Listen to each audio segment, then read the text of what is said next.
El sistema de inyección electrónica que vamos a ver de nuestra motocicleta Suzuki GZ 150 es totalmente diferente con respecto al sistema de combustible a todas las demás.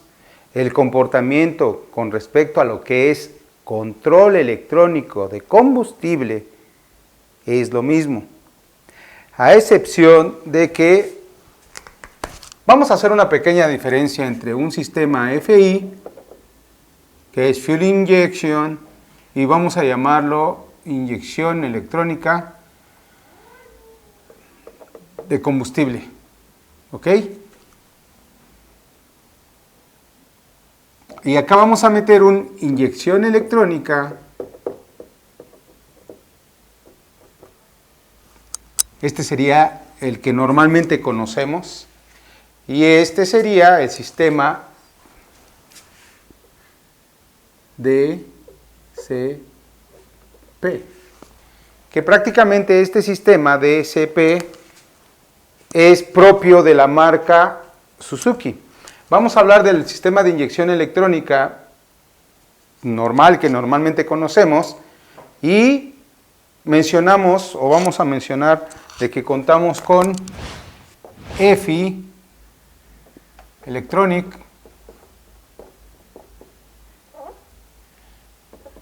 F Fuel o Fuel y la I de Injection. Todo eso ya lo conocemos. Igual acá de este lado, inyección electrónica de combustible. Nada más que en este sistema tenemos nuestro sistema DCP, que quiere decir DC, descarga, y la P, pump, o sea, bomba, o ya al final, bomba de descarga. Eso es lo que prácticamente hace la diferencia entre una cilindrada mayor a una cilindrada, en este caso, pequeña. Vamos a encontrar algunas marcas también de cilindrada pequeña, pero se comportan como este sistema. Este sistema de bomba de descarga es único de la marca Suzuki. Pero vamos a ver a grandes rasgos en qué consiste la inyección electrónica. Si tú no has tomado el curso de inyección electrónica, te recomendamos ese curso que está un poquito más completo. Ahorita vamos a hablar de la operación básica nada más. Y ya en el curso se especifica cada uno de los componentes que integran a él. Y nos vamos a enfocar más a lo que es la marca Suzuki. Así es que vamos a ver que nuestro sistema de inyección electrónica FI en Suzuki o en cualquier unidad con sistema de inyección va a contar con una computadora. Y a esa computadora le vamos a llamar cerebro, le vamos a llamar procesador, le vamos a llamar SM, que aquí tenemos, miren. ¿Sí? Esta es una, esta es otra, de diferente marca tal vez. Y la que vamos a ocupar para este sistema es esta. Chiquitilla. Pero prácticamente hace lo mismo que todas estas. Está muy picudo este sistema. Que a mí me interesa, a mí me gustó, a mí me convenció. ¿Por qué? Porque está muy compacto, pero tiene prácticamente todo. Y la diferencia que hace con el sistema, la diferencia que hace entre este y ese, pues prácticamente es nada más en pura entrega de combustible. Pero lo demás es lo mismo. Por lo tanto, ahí tenemos una computadora que este es nuestro procesador.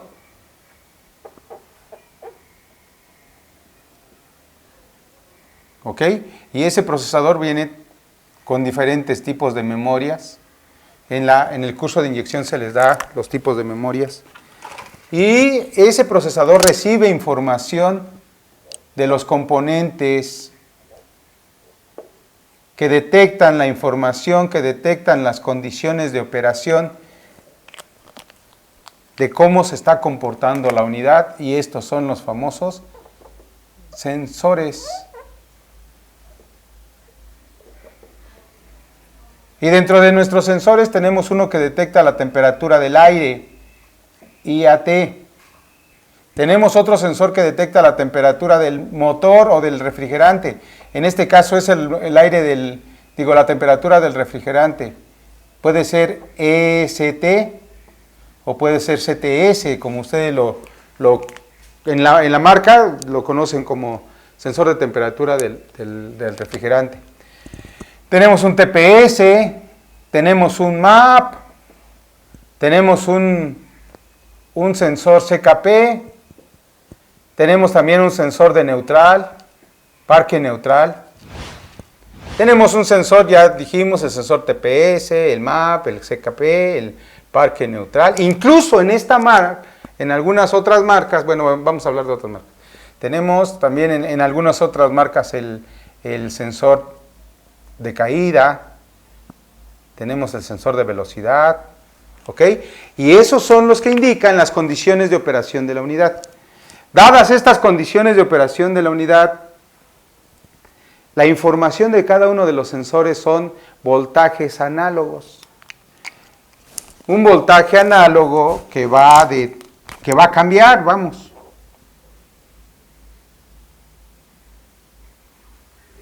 ¿Ok?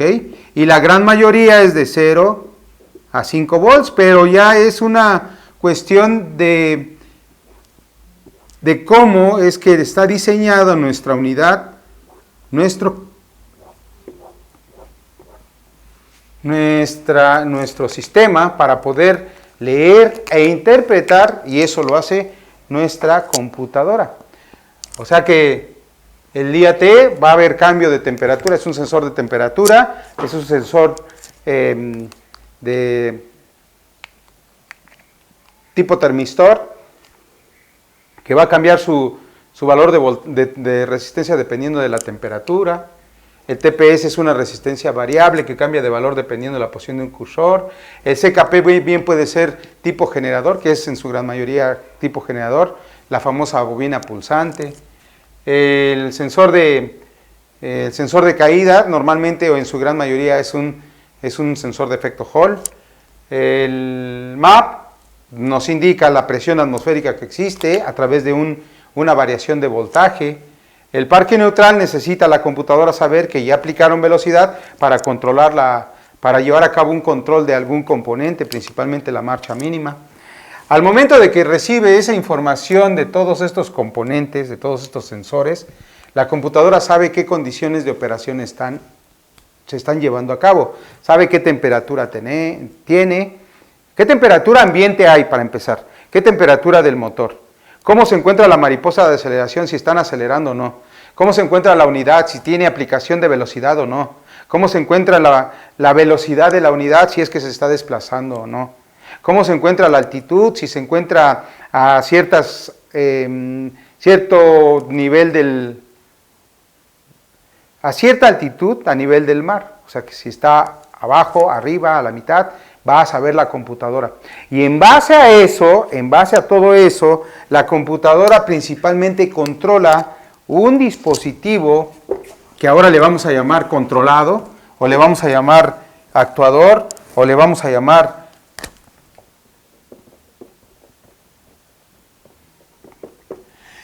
en su mayoría o principalmente va a controlar este componente, inyectores.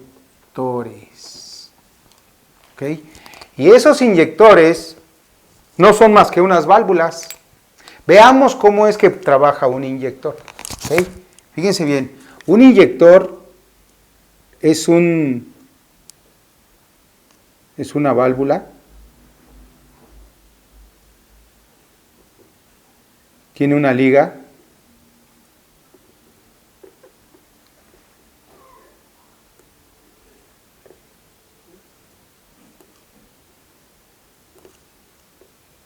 Tiene un cuerpo, tiene una tobera y al final de cuentas tiene una salida. En el cuerpo, incluso aquí como tiene su entrada, aquí está el filtro. Ese filtro por dentro lo estoy haciendo por dentro. Está aquí. Ahí tiene ese filtro. Y aquí va a tener un conector.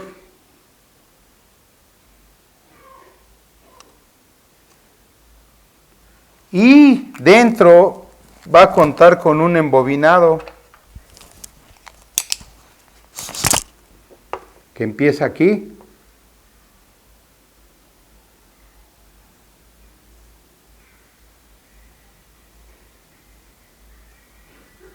Y que termina aquí. Pero ese embobinado no está ahí nada más de oquis, sino que también va a contar con un vástago, y ese vástago está aquí.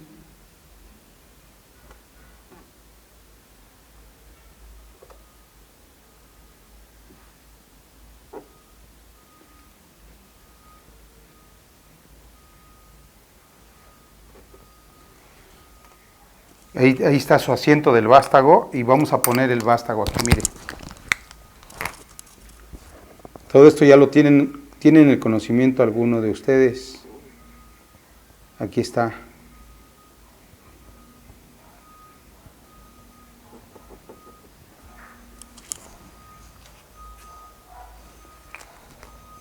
Entonces, este vástago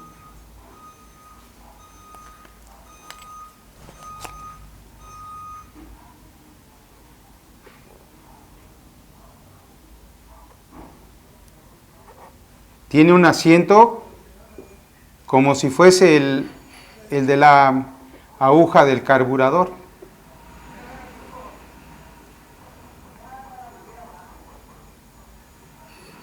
¿Ok? Entonces ese vástago hace contacto cuando está cerrado, sella, y cuando está abierto se levanta. ¿Sí se está entendiendo? Ok. Por lo tanto,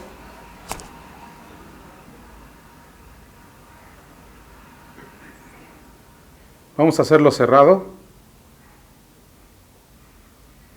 Ahí está cerrado.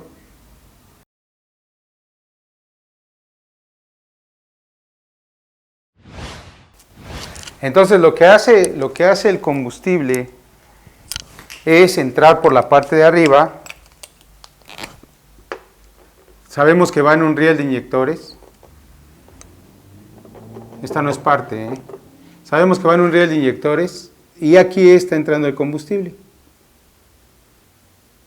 El combustible pasa desde luego que está separado el combustible con el embobinado y llega aquí. Por lo tanto, el vástago está sellando cuando está cerrado. El combustible está esperando el momento de que el vástago levante. Al levantar el vástago, este combustible va a salir. Al levantar el vástago, este combustible sale en forma de, pues ya expulsado en un chorro, en un chisguete. Si este vástago regresa a su posición, sella, ya que interna en la parte de arriba puede contar con un resortito, y ese resorte pues obliga al vástago a regresar nuevamente. Por lo tanto, lo que hace el vástago es abrir, cerrar, abrir, cerrar, abrir, cerrar este asiento para permitir que el combustible pase. Y es así como va prácticamente a trabajar un sistema de inyección electrónica. Aquí vamos a contar con una presión de combustible entre 35 y 45 psi. Esas libras nos los está proporcionando la resistencia opuesta y nuestra bomba de combustible. Por lo tanto, el combustible cuando entra pulverizado, gracias a que la tobera, voy a voltear el inyector hacia acá, lo voy a ver nada más la pura tobera, puede tener 1, 2, 3, 4, 5 orificios, puede tener uno solo, puede tener 4, entonces es ahí donde va a salir el combustible, sale pulverizado y de esa manera es el ahorro de combustible. Entonces, estamos pensando que el inyector lo único que hace es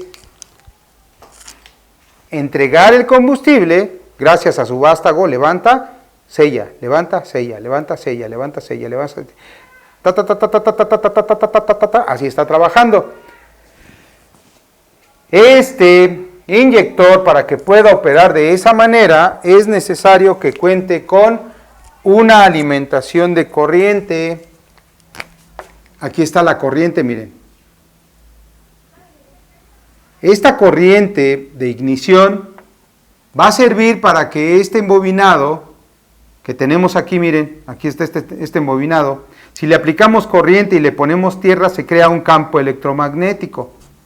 Eso ya lo tenemos como conocimiento los que ya tomaron el curso. Y al momento de crear ese campo electromagnético, lo que va a hacer es jalar al vástago, que es de metal. Al momento de levantarlo, porque se creó el campo electromagnético, permite el paso de combustible. ¿Y cuándo es cuando regresa ese vástago? Cuando se le quita la alimentación de tierra, principalmente. Si nosotros quitamos tierra o quitamos corriente, se desvanece el campo magnético, ya no tenemos campo magnético y ese vástago regresa a su posición normal.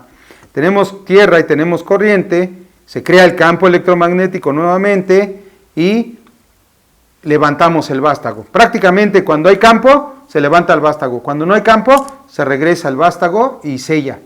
Entonces, ya tenemos corriente de ignición, aquí está. Nos está faltando una alimentación de tierra. Bueno, esa tierra es controlada y ahora sí entra en función mi computadora. Y esta tierra va a llegar aquí. Y esa tierra es controlada por los componentes electrónicos y va a proporcionarla en pausas, que normalmente los conocemos como pulsos de inyección. Estos son los pulsos de inyección. Por lo tanto, el inyector, cuando ya esté controlando, y está entregando la tierra, esa tierra la puede controlar con un ancho de pulso largo o con un ancho de pulso corto, dependiendo de la condición de operación. Sí, este es un ancho de pulso, vamos a ponerle 10 milisegundos, 50 milisegundos, miren, tarda mucho, y aquí le vamos a dar 5 milisegundos. Eso lo está controlando la computadora, pero ese ancho de pulso, al controlar la computadora, es porque sabe cómo se encuentran las condiciones de operación del motor. Un motor, cuando se encuentra frío, requiere de mayor o de menor cantidad de combustible. Ah, claro, ya eso ya lo vimos en inyección. Efectivamente, requiere de mayor cantidad de combustible. ¿Quién se lo está diciendo? El sensor de temperatura. ¿Cómo sabe la computadora que pasaron ya 3 minutos de funcionamiento del motor? En tiempo, ¿Cómo sabe? Pues efectivamente por la temperatura de nuestro motor. Y obviamente por la temperatura también de la temperatura del aire.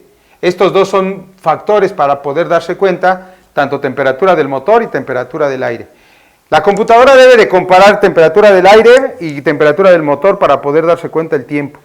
Y para poder darse cuenta que sí hay una variación en la temperatura. Imagínense la misma temperatura del aire con la misma temperatura del motor, y funcionando el motor con la aceleración y las RPM, ya no es lógico. Entonces, tiene que haber un cambio, principalmente en la del sensor de temperatura. Por lo tanto, ¿cómo sabe la computadora que es momento de proporcionar pulsos para que el motor arranque? Mediante la señal del sensor CKP. ¿Cómo sabe la computadora que tiene que entregar más combustible puesto que lo están acelerando? Con la información del TPS.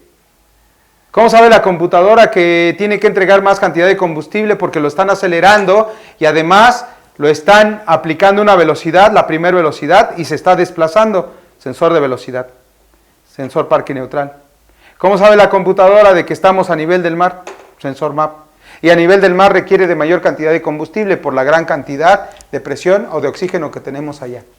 Todo eso la computadora va a saber y va a controlar el ancho de pulso para nuestro inyector, y el inyector va a entregar el combustible, la cantidad correcta de combustible de acuerdo a la condición de operación del motor. Por eso, fuel injection es F fuel. No es cierto. Electronic Fuel Injection. Electrónica. Se me cuatrapeó. Vamos de nuevo. EFI. Inyección electrónica de combustible. Ahí está. La inyección de combustible controlada electrónicamente, de acuerdo a la información de los diferentes componentes o diferentes sensores que detectan las condiciones de operación de nuestra unidad. Y con eso vamos a entregar el combustible correcto para un mejor control de emisiones. Si en la pregunta de examen se les pregunta a ustedes por qué motivo, razón o circunstancia se creó el sistema de inyección, precisamente ese fue uno de los puntos. Economía de combustible, menor emisiones contaminantes y obviamente un mejor control en todo lo relacionado a la entrega de combustible. Espero haya quedado claro con respecto a lo que es la entrega de combustible en un sistema Fuel Injection normal. Y desde luego que no nada más vamos a tener inyectores, aquí vamos a tener, ¿quién va a proporcionar el combustible? La bomba, pero la bomba la activa un relay, el relay de bomba. La gran mayoría de componentes controlados o actuadores son solenoides, que van a trabajar a través de un embobinado. Noten ustedes este solenoide, este embobinado del inyector es un solenoide. Este embobinado del relevador también es un solenoide. Este embobinado de la válvula de control de marcha mínima, válvula IAC, también es un embobinado y también es un componente controlado. La gran mayoría de componentes controlados son embobinados. ¿Ok? Y lo mismo va a tener este y lo mismo va a tener este. La diferencia entre este y este es precisamente nuestro inyector. El inyector entrega combustible a presión y recibe combustible a presión y lo entrega pulverizado. Ya veremos cómo opera nuestro sistema de descarga o bomba de descarga. ¿Ok? Continuamos.